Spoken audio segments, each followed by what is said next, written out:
if you guys saw at UFC 290, Dricus du Plessis knocked out Robert Whittaker and had a massive stare down with Israel Adesanya. Now, a lot of people are going to be writing off that fight. You know, they're going to be saying that it's going to be just a typical Israel Adesanya title defense. Jab, leg kick, his way to a decision.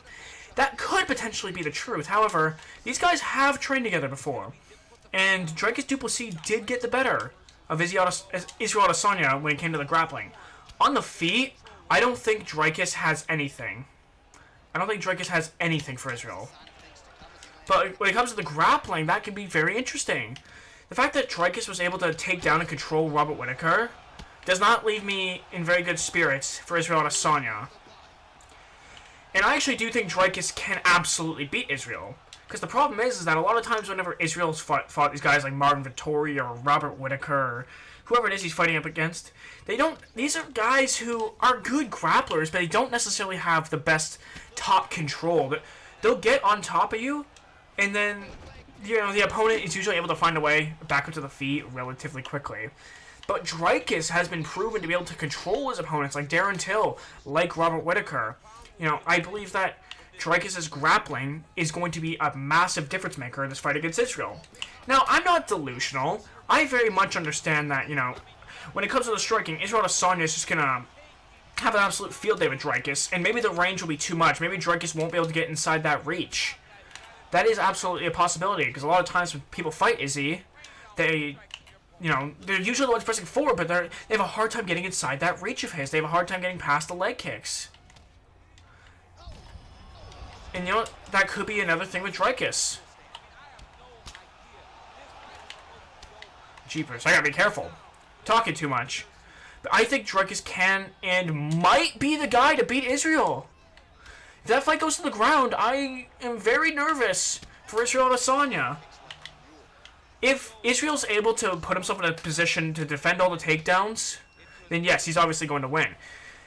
What Israel likes to do a lot of times is he'll back himself up against the cage to defend takedowns, because he does better at defending takedowns up against the cage. If Dricus is able to get Israel out in open space, he might be able to do something there. He might be able to do something. Ooh, he rocked me. He rocked me.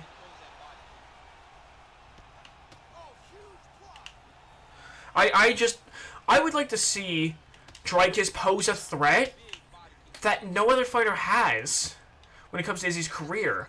And I'm not, Alex Pereira was a good stylistic matchup for Alex Pereira. That was a good matchup for him to come up against Izzy like that.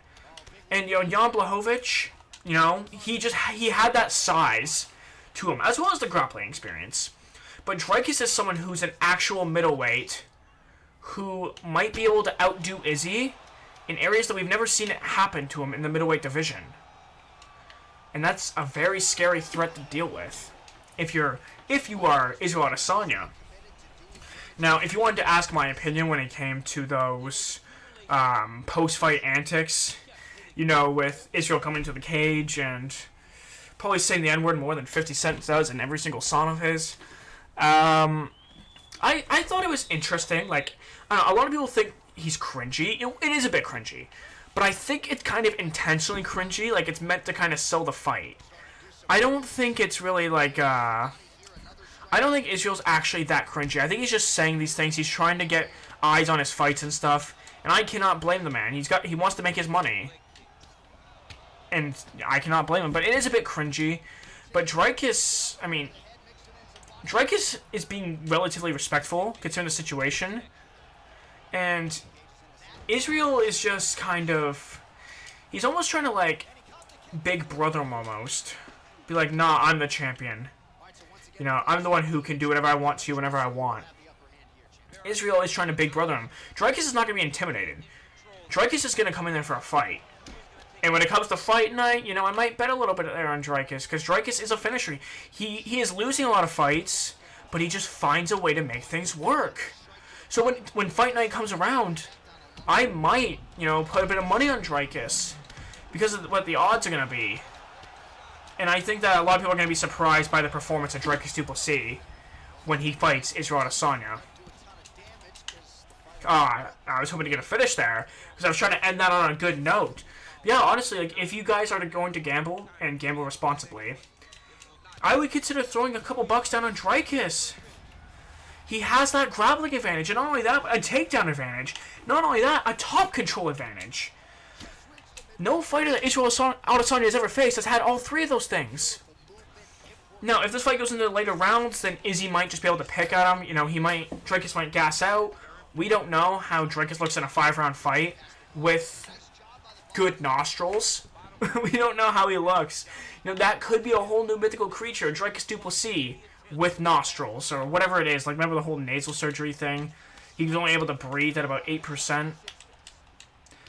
So I would really like to see how... I want to see Dricus' cardio tested now. He didn't gas out really against Robert Whittaker, so it leaves me to feel a little bit more promise going into an Izzy fight. But I really want to know when this fight's going to happen as well, because Israel's really going to have to be drilling that takedown defense.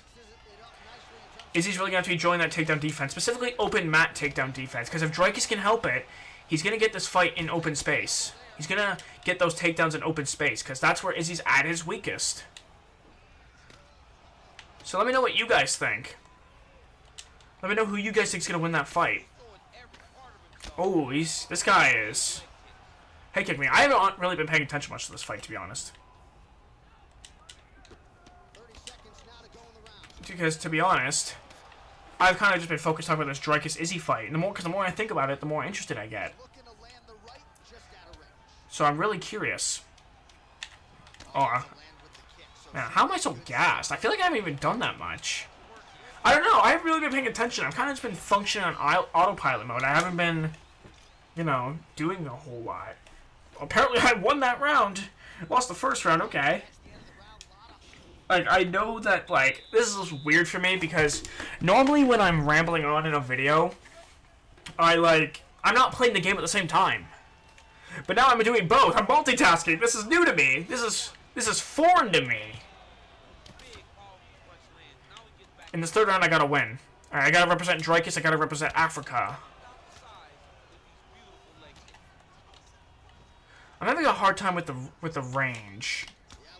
There we go. Okay.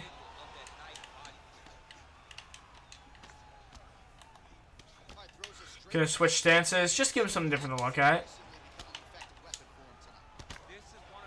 Both trading knees to the body. When they throw punches in close. Oh, sorry. When an opponent throws kicks from in close, counter him.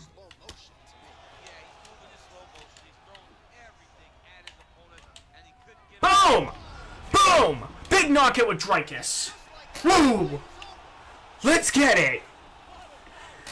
Oh, man. Let me know who you guys think wins the Dricus du Plessis versus Israel Adesanya fight. I honestly might even go with Dricus in this one, considering the grappling difference. The fact that Dricus has really good takedowns, was able to take down one of the best anti-wrestlers of all time, and control him on the ground, who Robert Whittaker is a much better grappler than Israel Adesanya, as well as having that KO power in his hands, and a really good submission grappling ability. Overall, this could be a very dangerous fight for a guy like Israel Adesanya. So let me know what you guys think of this fight down in the comments. If you guys enjoyed this video, make sure to subscribe for more content, and I'll see you guys in the next video. Peace!